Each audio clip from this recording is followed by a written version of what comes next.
The coffee cup slipped from his hand, shattering across the tiled floor. The sharp clatter silenced the diner for a heartbeat before the man in the leather jacket sneered and pointed at the woman behind the counter. His voice cut like broken glass through the air, dripping with disdain. "You think you're better than us, don't you? Hiding back here, pretending you belong." The small-town diner froze. Forks hovered above plates, conversation stilled. Every eye turned toward her, the waitress with the quiet smile, the tired hands, the air of someone both fragile and unyielding. Her apron was stained from long hours, her hair pinned back in a way that spoke more of necessity than vanity. She didn't flinch under the insult, she simply bent, collected the shards of porcelain with steady fingers, and placed them in the trash. The silence grew heavier, almost suffocating. For months, she had been the object of whispers. No one in the town really knew her past, though they speculated freely. She had arrived one winter with nothing but a single duffel bag and a look in her eyes that suggested she carried more weight than any bag could hold. Some said she had run from an abusive husband. Others whispered she had debts or enemies, but none guessed the truth, that beneath her quiet exterior lived a deadly secret. Her name was Evelyn Shaw, and the men who mocked her now would soon learn that the woman they dismissed as a mere waitress carried scars deeper than they could imagine. Evelyn stood 5'6", with a wiry strength she never showcased. The lines around her eyes were not from age, but from sleepless nights filled with memories she couldn't outrun. Her wrists bore faint marks, not from work in the diner, but from the shackles of captivity long ago. Her back ached in storms, the reminder of a blast that had thrown her across desert sands in another lifetime. Few people knew she had once worn a uniform. Fewer still would ever guess the truth, that she had survived what no one should. Her silence was her shield. She endured the ridicule of men like the one before her, because speaking out would only draw attention she couldn't risk. She was hiding, and for good reason. Years earlier, Evelyn had been deployed overseas as a medic, attached to a team that lived in the shadow of death daily. She remembered the smell of cordite, the burning sting of dust storms, the sight of crimson soaking into desert sand. She had patched torn flesh with trembling hands, whispered promises of survival into the ears of soldiers who would not live to hear them fulfilled. But the memory that never released her was the night her convoy was ambushed. She had been taken, held by men who believed breaking her would be easy. She endured months of torment before a rescue team stormed in. A team of Navy SEAL who fought like shadows through fire. They saved her body, but the captivity had carved permanent wounds in her soul. When she returned home, she withdrew from the world. The medals, the folded flag, the words of praise meant nothing. What haunted her was the silence of her fallen comrades, the empty seats at the table. She could not bear the parades, the hollow words of thanks. Instead, she ran from it all. She found this small town and hid herself in plain sight, wearing an apron instead of a uniform, serving coffee instead of saving lives. But pain has a way of calling attention, even when silence tries to bury it. The men who tormented her at the diner were locals who saw her quietness as weakness. To them, she was an outsider, and in a small town, outsiders are prey. They muttered crude comments, mocked her scars when they caught glimpses, spread lies about her past. The regular patrons watched, uncomfortable but unwilling to intervene. Silence can be a cruelty of its own. This night, however, the atmosphere shifted. As the man sneered, Evelyn looked up at him. Her eyes were steady, unblinking, carrying a weight he could never comprehend. She didn't need to raise her voice. Her gaze alone made him falter for a fraction of a second. And that was when the diner door opened. 4 men stepped inside. Their presence altered the air itself, as though the room had suddenly tightened. They carried themselves with the effortless composure of those who had walked through hell and returned. Their boots left faint trails of rainwater on the floor. Their jackets bore subtle patches only the observant would recognize.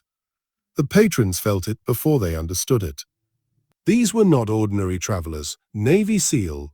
They slid into a booth quietly, nodding politely to Evelyn as she approached with her pad. She froze for only a second, recognizing something in their eyes, the same shadows she carried in her own. They saw her scars, though she wore them beneath fabric and silence, and in that instant they knew. The men at the counter continued their jeers, louder now, emboldened by the crowd's passivity. One spat a comment about broken women who run from their past. Another laughed cruelly, calling her a coward. The seal did not move, but their eyes sharpened. Each glance exchanged without words. They recognized the cruelty of men who preyed on silence. They recognized her silence, too. Evelyn did not defend herself. She poured coffee, cleared plates, and endured. She had learned long ago that silence could be stronger than rage. She let the words fall on her like rain, soaking her but not breaking her. But inside, her chest tightened. She had kept her past buried for so long. Would these men tear it open? Would the seal expose what she fought so hard to keep hidden? The leader of the seal finally lifted his eyes to the men at the counter. His voice was quiet, controlled, but it cut sharper than any blade. "You don't know who you're talking to." The diner stilled again. The locals frowned, confused. But Evelyn felt her stomach turn. She wanted no defense. She wanted anonymity, yet the truth was creeping into the open. The seal words hung heavy, unchallenged. The mocking men faltered, shifting uneasily. But arrogance is a stubborn disease. One smirked, dismissing the stranger's warning. "She's just a waitress, nothing more." It was then Evelyn's silence became thunder. She placed a plate before the seal, her hand steady though her heart raced. Without looking at the antagonists, she whispered just loud enough for the booth to hear, words heavy with truth and pain. "Some battles never end. We just learn to fight them quietly." The seal met her gaze. In his eyes she saw recognition, respect, and something she had long buried, belonging. The man in the leather jacket laughed again, but it was hollow now, uncertain.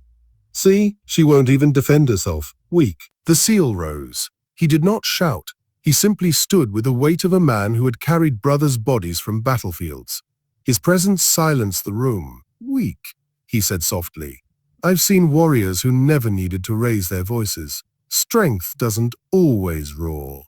Sometimes it whispers and still shakes the earth." The room seemed to tremble under the weight of those words. People shifted uncomfortably, eyes darting between Evelyn and the men who mocked her. The truth was becoming undeniable. Evelyn lowered her gaze, not from shame but from the flood of memories that surged. She had always wanted to disappear, to be no one, to escape the shadow of who she had been. But now, with these men present, her past was alive again. And in that moment, she realized something. Hiding had not healed her. It had only caged her strength. The antagonists at the counter muttered excuses, retreating under the gaze of the seal and the silent dignity of Evelyn. They paid hastily and left, their swagger crumbling into the night air. The diner exhaled as if it had been holding its breath. The seal did not cheer, did not boast. They simply returned to their meals, as though justice had been served in silence. But for Evelyn, the moment was transformative. For the first time in years, she felt seen, not as a victim, not as an outsider, but as someone who had endured and still stood. Later, as the seal prepared to leave, one paused at the counter. He placed a hand over his heart, a gesture of respect reserved for those who had walked the same fire. "You don't owe anyone silence," he said softly. "But the fact that you've carried it this long, that's the kind of strength people write legends about." Evelyn's throat tightened. She wanted to speak, to tell them of the night she had wished for death, the morning she forced herself to rise, the loneliness of hiding who she was. But words failed. Instead, she nodded, her eyes glistening with unspoken gratitude. As they left, the patrons of the diner, those who had remained silent for so long, stood. One by one, they rose to their feet, not in applause, not in spectacle, but in a quiet act of solidarity. Chairs scraped softly against the floor as men and women who had turned away from her suffering now offered silent respect. Evelyn looked around the diner, her chest swelling with something unfamiliar. Acceptance.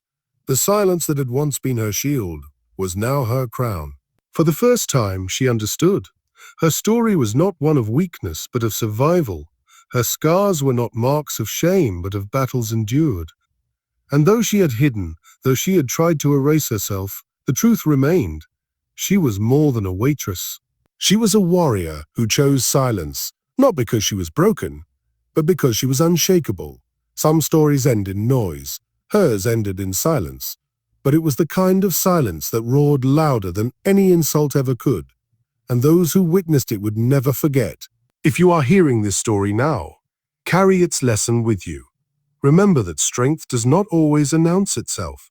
Sometimes it waits quietly, serving coffee in a small-town diner, holding its secrets close until the right moment comes. And when it does, it reminds us that true honor is not in what we say, but in what we endure. Wherever you're watching from, share your thoughts. Tell us what strength means to you.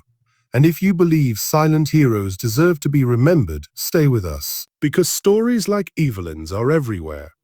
Waiting, whispering, reminding us that dignity can change the world without ever raising its voice.